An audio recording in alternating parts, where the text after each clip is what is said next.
Have you ever wondered why the way you read a text message feels fundamentally different from how you listen to a story? Yeah, and I don't just mean the literal, biological difference of your eyeballs scanning a screen versus your eardrums vibrating. Right, exactly. I mean, the actual physiological feeling of the experience. Like, picture it. When you're sitting around a fire with your friends and someone is recounting some wild drama from their weekend, you are completely enveloped by it. Oh, absolutely. It's communal. It's immediate. Right. You're reacting, you're laughing, maybe cringing a little, leaning forward. You're part of this shared physical event.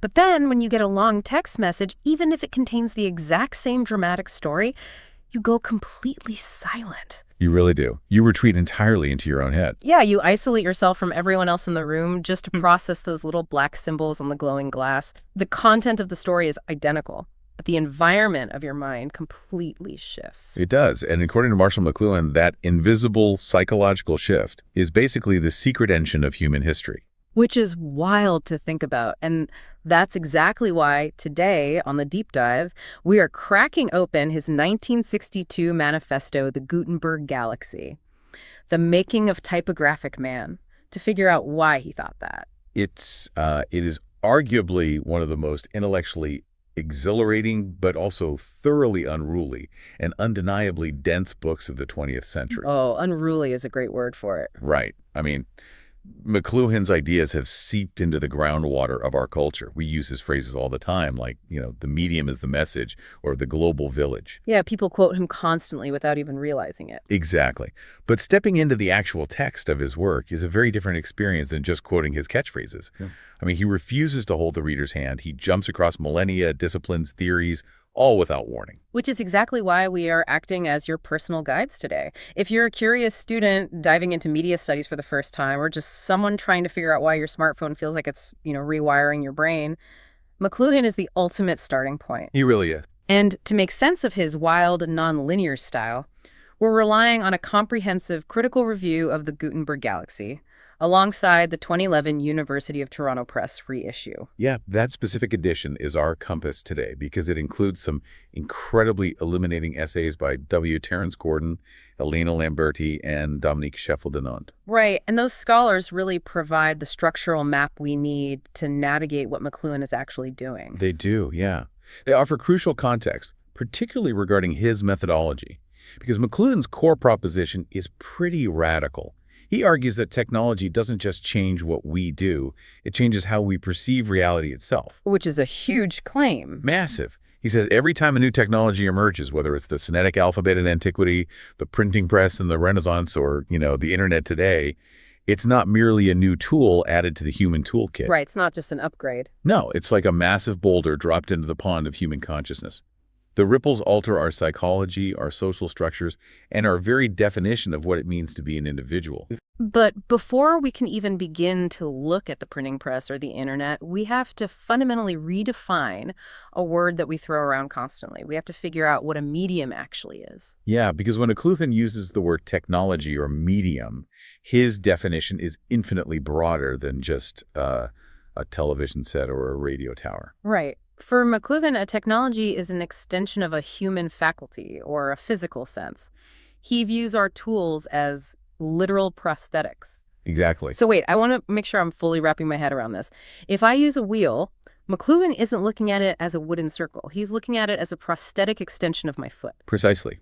A telescope is a mechanical extension of the human eye. Clothing is a manufactured extension of the human skin. And a book, which is the absolute center of our deep dive today, is an extension of the human voice and the human eye. I have to admit, when I first read this in the sources, my brain kind of stalled out a bit.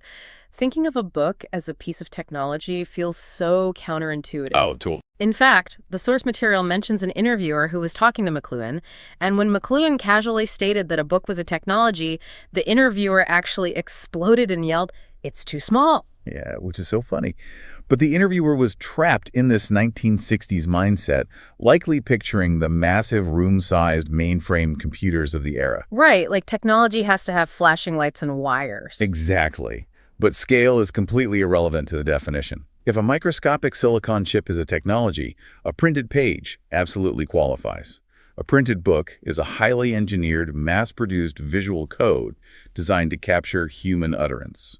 Okay, so we really have to reorient our perspective here. If you are listening to us right now while driving a car, the car is an extension of your physical body. If you're listening with earbuds, those little plastic speakers are extensions of your ears. And this brings us to a foundational concept in the book, which is sense ratios. Yes, this is crucial. McLuhan claims that we have 5 physical senses: sight, hearing, touch, smell, taste, but they are not always operating in equal balance. Right, and this concept is basically the engine of his entire theory. McLuhan argued that different technologies alter the proportion in which our physical senses contribute to our consciousness. Okay, so how does that actually work? Well, he believed that when a new technology is introduced, it acts as a closed system, meaning it amplifies or heightens one specific sense, but to maintain equilibrium, it must amputate or suppress another. Oh, wow. Amputate is a strong word. It is, but he meant it. It forces a complete redistribution of sensory emphasis in our nervous system. Let me test this with the driving analogy. So if I am walking through a forest, my sense ratio is fairly balanced, right? I'm feeling the uneven ground with my feet, smelling the pine, hearing twigs snap, and looking at the trees. Right, a very holistic sensory experience. But the second I get into a car and drive 70 miles an hour down a highway, my tactile connection to the earth is entirely suppressed. My foot is doing almost nothing except pressing a pedal. But my visual sense, my need to rapidly scan the horizon for brake lights and road signs, is drastically heightened. So my sensory ratio has completely shifted to favor the eye. That captures the dynamic perfectly. And to understand how McLuhan applied this to human history, we really have to look at his intellectual influences, specifically this guy Harold Innis. Right. Terrence Gordon's essay highlights how deeply indebted McLuhan was to Innis. Yeah, Innis was a prominent Canadian political economist. And what's fascinating is that Innis didn't study media at all. He studied staple economy. Like raw materials. Exactly. He looked at how a new natural resource like timber or fur or cotton could entirely transform a society's infrastructure. If a country discovers oil, it doesn't just get richer, right? It builds new roads, invents new laws, and shifts its population centers. The new resource dictates the entire shape of the society. Yes. And McLuhan took Innis's economic theory and just dragged it into the realm of human perception. For McLuhan, a new communication medium drops into a culture the exact same way a new staple resource drops into an economy. It creates a completely new and visible environment that forces all the other institutions to adapt to it. Exactly. Okay, so if the alphabet is a new natural resource, how do you even study its impact? I mean, McLuhan couldn't put ancient Greeks into an MRI machine. No, he couldn't. So he borrowed his methodology from a 19th century French physiologist named Claude Bernard. Okay. Bernard was a pioneer in experimental medicine.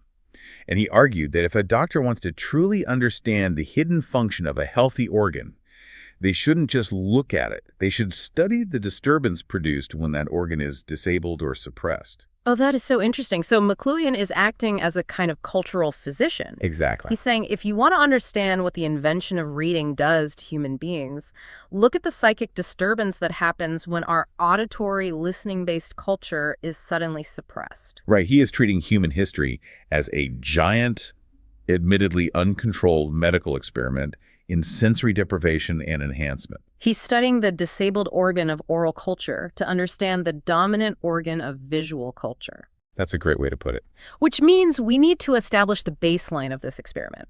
Before the ultimate visual technology, the alphabet, came along, what did the human environment even look like? Because we weren't just wandering around in silence. No, definitely not. We lived in what McLuhan calls acoustic space. This is the reality of our pre-literate oral ancestors. I really want to dwell on this idea of acoustic space because it is so alien to how we live today. We think of space visually. You know, a room has walls, a field has a fence. You do, because visual space is directional. You can only see what is directly in front of you. It's bounded by the horizon or by the walls of the room. Furthermore, visual space is something you can actively control. If you don't want to see something, you can simply close your eyes or turn your head away. But sound doesn't work like that at all. Sound is boundless. If a thunderclap happens, it doesn't just happen in front of me. It comes from all directions simultaneously. It envelops me. Right. And critically, I cannot close my ears. I am a captive audience to the acoustic environment. Yes. And because of that physical reality, oral cultures lived in a deeply interdependent collective reality. In a world before writing, the only way to transmit knowledge, laws, or history was to speak them out loud. Which required people to actually be physically present with one another? Exactly. Memory was communal. You couldn't just go to a library and look something up. You had to consult an elder. The society functioned as this tight tribal unit. McLuhan points out that in this acoustic space, people lived in roles, holistic, deeply participatory social functions, where everyone's identity was entirely wrapped up in the collective whole. Because you literally couldn't escape the voices of your community. They were always in your ear. So what shatters this acoustic reality? It's a phonetic alphabet. Now, I'm stuck here for a second. Because the Egyptians had hieroglyphs thousands of years before the phonetic alphabet, and the early Chinese dynasties had incredibly complex pictograms. Why wouldn't a culture staring at carved birds and eyes and symbols all day long be considered a visual space? Why does McLuhan isolate the phonetic alphabet as the great disruptor? That's a really vital distinction in his theory. Pictographic languages certainly use the eyes, but they retain a massive amount of multisensory complexity. Okay, how so? Well, a pictogram of a bird still looks somewhat like a bird. It is tied to the physical world. Furthermore, reading highly complex pictograms often required a deeply tactile, almost poetic engagement with the symbol. But the phonetic alphabet, the letters you and I use to read, is entirely abstract. Oh, that's true. The letter A doesn't look like an apple. The letter S doesn't look like a snake. No, not at all. They're just arbitrary, meaningless geometric shapes that a group of people collectively agreed represent a specific vibration in the human throat. Exactly. By stripping away all the visual meaning and reducing human speech to a handful of identical abstract visual marks, the phonetic alphabet took the rich, multi-sensory, emotional complexity of human speech and turned it into a cold visual code. Wow. And that transition forced human perception out of the boundless acoustic space and into visual space. Okay, let's define the architecture of visual space then. If acoustic space is boundless and simultaneous-like, everything happening all at once, how does the visual space of the alphabet rewire the brain? Well, visual space is bounded, linear, ordered, and structured. Think about the physical act of reading a printed page. Your eyes must track in a perfectly straight line from left to right, top to bottom. Right. You process one word at a time in a strict sequential order. This biological act trains the brain to start thinking in sequences. It fosters a mindset of cause and effect, logic, and rationality. And it isolates you. Exactly. Most importantly, it abstracts the human being from the tribe. You no longer need the elder to tell you the history. You can take the scroll into a quiet corner and absorb the information entirely in your own head, isolated from the community. This is where McLuhan's methodology gets so fascinating to me. Because to prove that the alphabet caused this massive psychological fragmentation, he doesn't just pull out ancient census records or archaeological data. He turns to the poet. Yes, he does. He turns to William Shakespeare, specifically the play King Lear, and uses it as a diagnostic tool for human consciousness. The extended analysis of King Lear forms the opening of the main section of the Gutenberg Galaxy. Elena Lamberti's essay emphasizes that this isn't just McLuhan showing off his background as an English professor. He uses literature as primary historical evidence. Let's walk through this Lear theory because it is wild. So Shakespeare was writing in the early 1600s, precisely at the bleeding edge of the transition from a medieval oral culture to a modern print culture. And the play starts with King Lear deciding to retire. Right. He wants to divide his kingdom among his 3 daughters. And what does he bring out to do this? He brings out a map. And a map is the ultimate manifestation of visual, quantified space. You are taking a living, breathing landscape filled with people, animals, and history, and reducing it to abstract lines on a flat piece of paper. Yes. McLuhan argues that Lear using a map to chop up his kingdom into isolated, measurable chunks is Shakespeare dramatizing the traumatic, violent shift from an oral world to a visual, literate world. It's the tearing apart of the acoustic environment. And you see this division perfectly reflected in the characters themselves. Consider Cordelia, the youngest daughter, and Kent, the loyal servant. They represent the older, oral world. They are loyal to the holistic role of the king. Right, because when Lear demands that his daughters quantify their love for him, basically asking them for a measurable metric, Cordelia refuses. She does? She says she loves him according to her bond, no more, no less. She absolutely refuses to put a mathematical value on a holistic, emotional reality. But her older sisters, Goneril and Regan, they have no such reservations. None at all.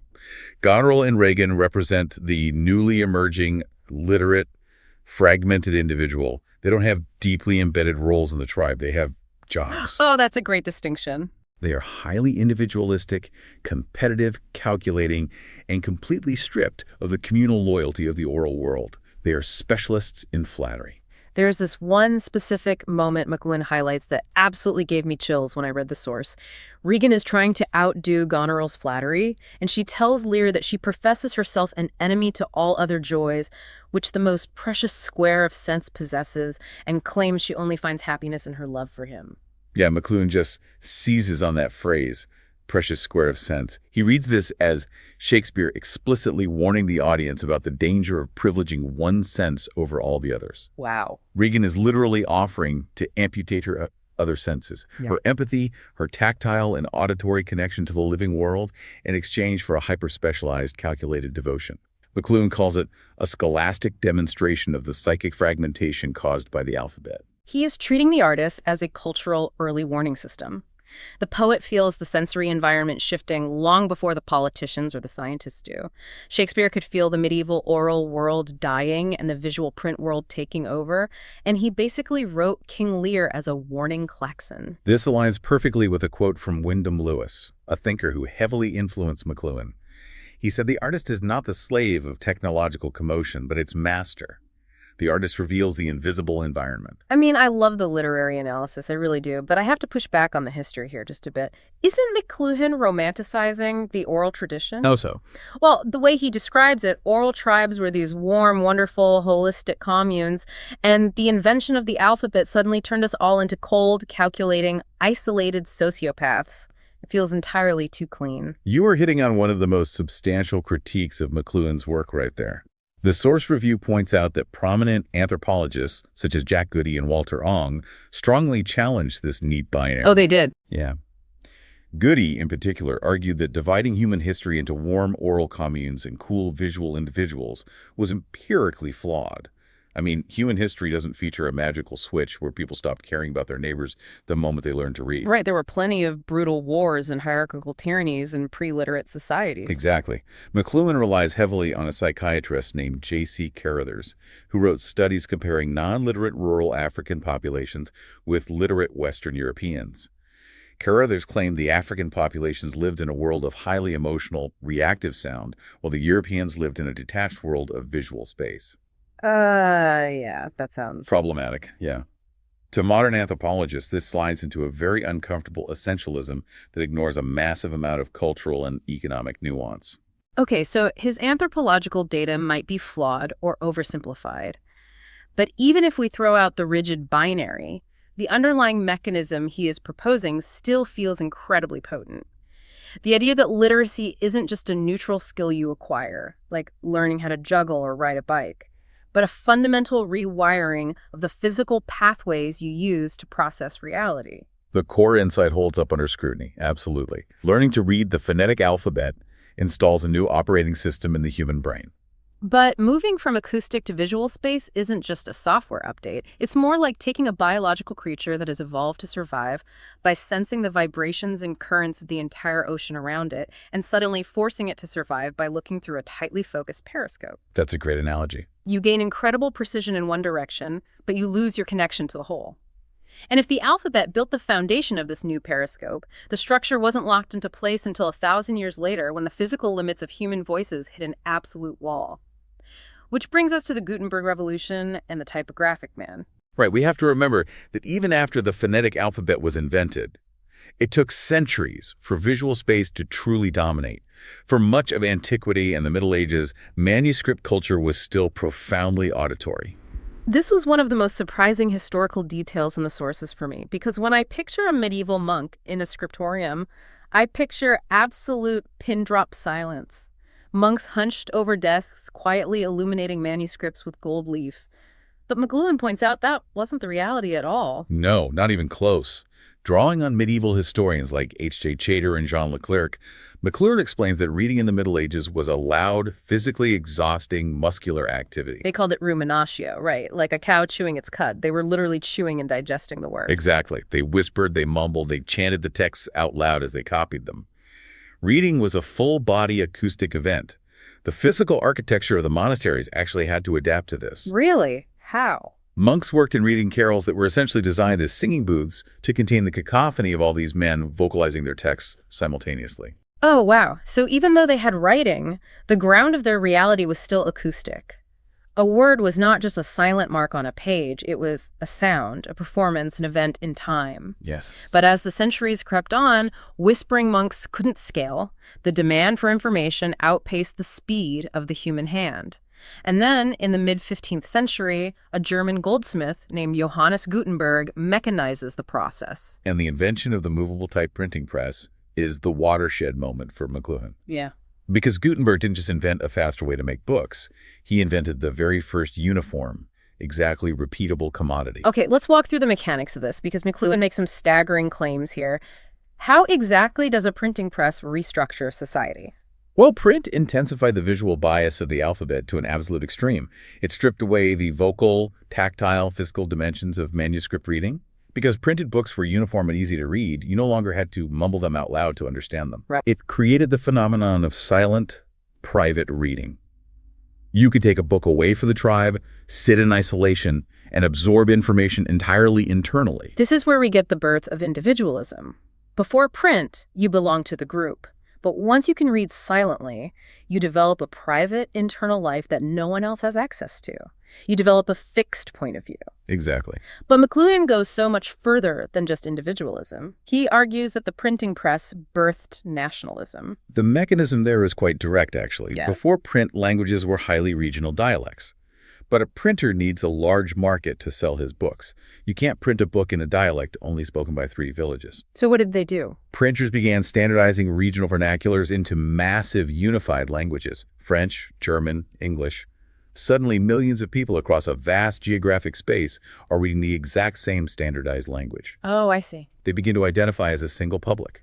The linguistic boundaries created by the printing press literally drew the borders of the modern nation-state. Okay, I can follow the logic from print to nationalism. But the sources point out that McLuhan also attributes the Protestant Reformation, the Industrial Revolution, the modern price system, and Newtonian physics to the printing press. He does. Let's pause on the Industrial Revolution. How does a brain looking at a printed book suddenly decide to build a factory? What is the psychological step-by-step there? It comes down to what McLuhan calls homogeneous segmentation. Think about how a medieval peasant views the physical world. They see a tree as a holistic, living entity. It is organically complete. Right. But when you train a human brain to read printed type, you are training it to understand that complex ideas are built from identical, interchangeable, meaningless building blocks letters. You combine an A and a T, and you get a word. So if you train a brain for 10,000 hours to process information as identical, movable pieces of lead, that brain begins to look at the physical universe the same way. It begins to view the physical world not as an organic whole, but as a collection of identical interacting parts, atoms. And if you view the world as segmented parts, you can invent an assembly line. The printing press was the first assembly line, and it provided the cognitive blueprint for the entire Industrial Revolution. I am fascinated by this, but I have to challenge it again. Saying the printing press caused the assembly line, caused nationalism, and caused physics feels incredibly, dangerously deterministic. Is he honestly arguing that centuries of complex human history wars, economic shifts, philosophical debates, theological schisms, all boil down to a single variable? Is everything just the fault of movable type? You are echoing the most significant, enduring critique of Marshall McLuhan. In his prologue, McLuhan explicitly claims he is not a determinist. He says he's merely highlighting a neglected factor in social change to help us gain some autonomy. But as the critical review firmly points out, the text itself frequently reads as hardline technological determinism. Because he's basically saying the content of the book doesn't matter. If I print a Bible, a cookbook, or a manifesto, it doesn't make a difference. The mere fact that the text is printed in uniform, sequential type is what is secretly rewiring my brain. Precisely. When McLuhan states that typography birthed nationalism or capitalism, he is making causal claims of the strongest possible kind. The reviewers note that while he is intellectually fearless, he is often historiographically naive. Right. He sweeps past the multi-causal explanations offered by economic historians and political philosophers, preferring to lay everything at the feet of the printing press. But here's the thing. Even if we admit he is overstating his case, his central premise forces you to look at the world differently. You stop looking at a book as a neutral vessel for carrying ideas, and you start looking at it as a machine designed to manufacture a specific type of human being. A typographic man. Exactly. A person who expects the world to be linear, a person who values privacy, a person who approaches problems logically, sequentially, one step at a time. Which brings up a massive structural problem for Marshall McLuhan as an author. Oh, right. Yeah, if linear, sequential, logical thinking is a bias created by the printing press, a psychic trap that fragments our humanity, how exactly do you write a book explaining that to people? Yes. If you write a perfectly logical, chapter-by-chapter, step-by-step argument proving that linear thinking is a trap, you are just reinforcing the very trap you were trying to dismantle. You can't use the master's tools to dismantle the master's house. And that profound paradox is exactly why the Gutenberg Galaxy is formatted the way it is. To critique the Gutenberg mindset, McLuhan had to break the form of the printed book. He had to invent a new way of writing. Let's dive into the actual physical layout of this book because its structure is infamous. When you open it, you do not find chapter 1, chapter 2, chapter 3. You don't start at point A and follow a neat, logical path to point Z. No, not at all. McLuhan designed the book as a mosaic or galaxy of ideas. The text is broken into over 250 short, highly disconnected sections. And each of these little sections starts with a bold, almost aggressive, pun-filled headline, what he called a chapter gloss. Right. He will just throw down a bold statement, and then underneath it, he will juxtapose a quote from a 16th century poet, a snippet from a modern anthropologist, an observation about quantum physics, and maybe a joke. He lays these massive concepts side by side without ever connecting the dots for you. Elena Lamberti's essay in the 2011 edition provides a brilliant analysis of this.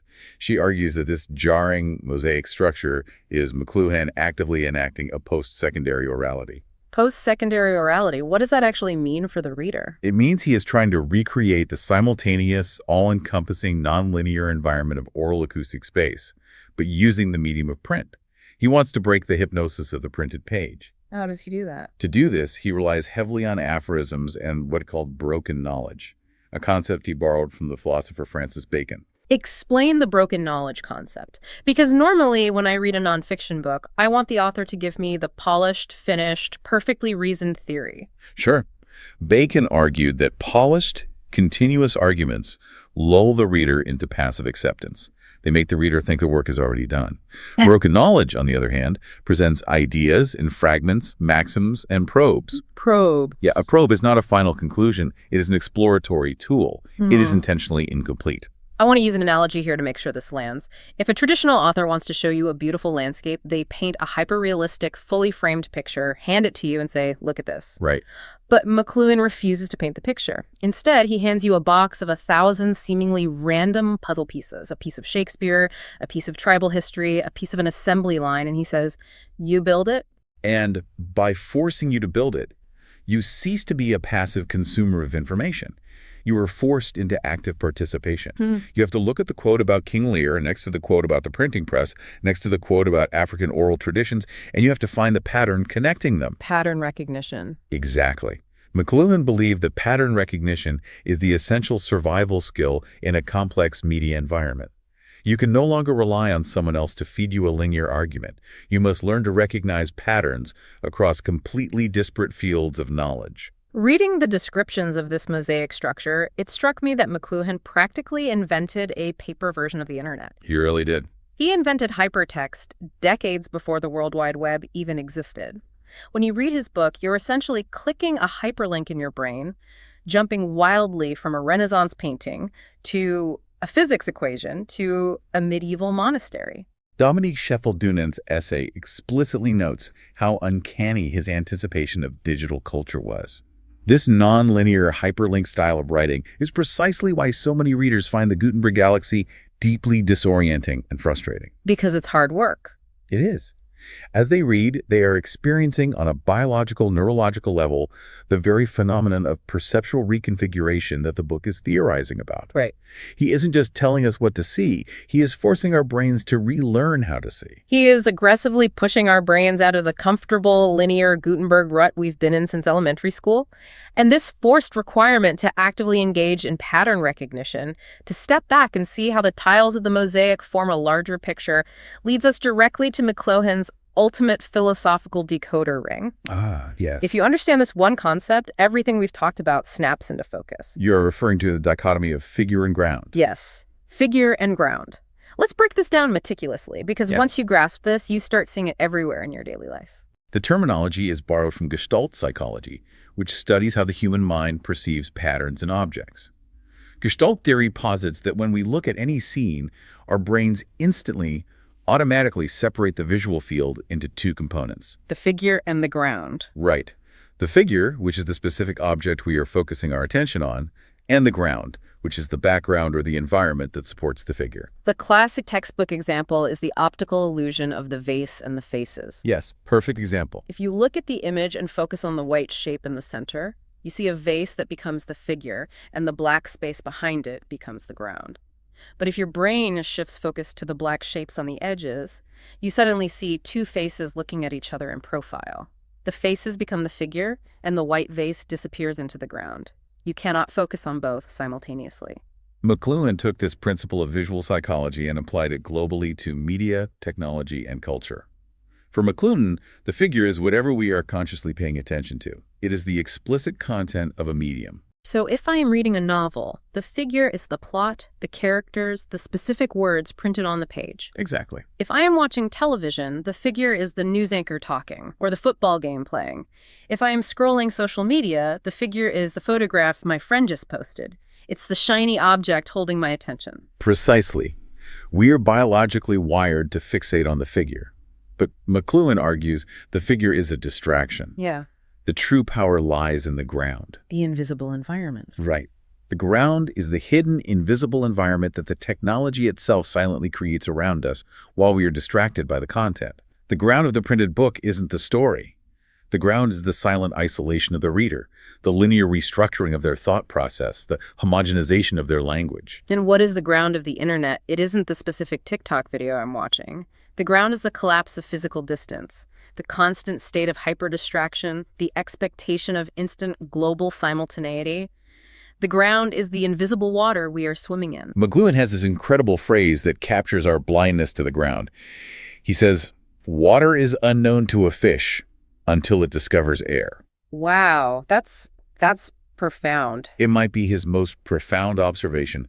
The most powerful, life-altering effects of any technology are the ones that go entirely unnoticed simply because they are ubiquitous. Right. We are fish swimming in the water of our media environment, obsessing over the little flakes of fish food, the content, while completely ignoring the currents of the water that are violently dictating our every movement and dictating where we are going. We are hypnotized by the figure, but the ground is constantly shifting underneath us. Which brings us to the final, incredibly prophetic act of McLuhan's narrative. We started in the communal acoustic space of the oral tribe. We transitioned into the isolating, linear Gutenberg galaxy of visual space. But that galaxy is dying. What happens when we enter the electric age? In the final section of the book, we enter what McLuhan calls the galaxy reconfigured. He argues that electric media in his era, this meant the telegraph, radio, film, and television. But today, it is undeniably the internet and social media are actively dissolving the Gutenberg Galaxy. The era of the isolated, rational, linear individual is ending. It is being reversed. Yeah. Think about the nature of electric information. It doesn't travel linearly, step by step, like a printed book. It travels instantly at the speed of light from everywhere at once. It mimics the boundless, simultaneous, all-encompassing nature of sound. Exactly. The electric age is returning us to acoustic space. This is where we get the concept of the global village. Through the internet, we are connected to everyone, instantly, all the time. It is as if the entire population of the Earth has been dragged back around that primal tribal campfire. We hear the same rumors. We react to the same viral news stories. We experience the same emotional outrage at the exact same millisecond. We are returning to a highly collective, deeply participatory consciousness, but McLuhan is adamant that this is not a utopian return to Eden. No, not at all. It is a period of massive friction. He describes a profound cultural trauma, summarizing it as the plight of mass man in an individualist society. Let's unpack the mechanics of that trauma. Why does returning to the acoustic village cause us so much pain and anxiety? because of the temporal lag between our technology and our institutions. Through our phones and screens, our minds are being rapidly retribalized. We have the interconnected, emotionally reactive, simultaneous consciousness of a tribe. Right. But physically, we are still living inside political, legal, and educational institutions that were painstakingly built over centuries by and for the fragmented, rational Gutenberg individual. Oh, man, that makes so much sense. We have acoustic minds trapped inside visual institutions. Exactly. So walk around expecting the world to be a simultaneous, interactive, emotionally resonant experience because that is what our screens train us to expect. But then we have to walk into a courtroom that demands cold, linear, sequential logic. Or we sit a child in a traditional classroom and demand that they sit in silent, private, visual focus for 8 hours a day. The software of our minds no longer matches the hardware of our society. The inevitable result of that mismatch is dislocation, anxiety, and a cultural phenomenon McLuhan calls somnambulist conforming. Sleepwalking. Yeah, we are sleepwalking through a new reality. We are acting out a completely new mode of tribal consciousness. But we have no awareness of the invisible electric environment shaping us. We are trapped in the old Gutenberg pathology, desperately trying to apply linear solutions to a simultaneous world. If that is the case, what are we supposed to do? This sounds incredibly bleak.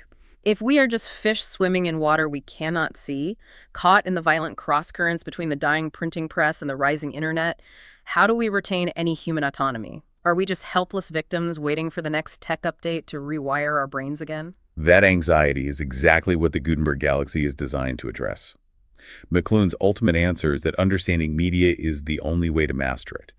If you can train yourself to understand the invisible ground acting upon you, if you finally see the water, you are no longer entirely captive to it. You stop being the passive victim of technological commotion and become its master. Right.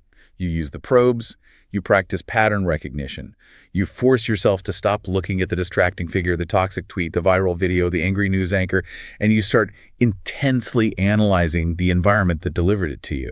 Autonomy is born from awareness. Exactly. If you understand mechanics, if you recognize that your smartphone is systematically amputating your sense of local physical place while simultaneously heightening your global tribal anxiety, you can begin to consciously navigate that environment rather than simply sleepwalking through the trauma.